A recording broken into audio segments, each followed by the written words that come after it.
আপনার থেকে ছোট যে কেউ হতে পারে, আপনার ভাই বোন বা যে কোনো জুনিয়র কেউ, আপনি যে উপদেশটা দেন সেখান থেকে তারা কিন্তু তেমন কিছু শেখেন না। ভগবান শ্রীকৃষ্ণ বলেন, ইয়াদ্ধাদ্দা চারিতি শ্রেষ্ঠাস তা তো দেবে তারও জানো। একজন মহান মানুষ যেমন কর্ম করেন দুনিয়া তাকে ফলো করে। এটা না যে মানুষটা কি বলছে।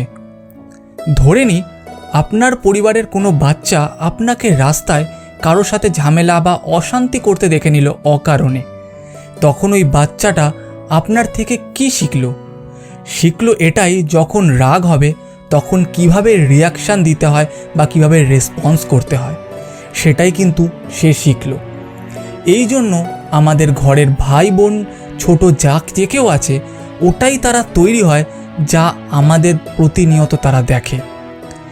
যেরকম আমরা চাই যে আশেপাশের দুনিয়া পরিবর্তন করে দেব, ব্যাস তখনই আপনারা নিজের ওপর সেটা পরিবর্তন শুরু করুন।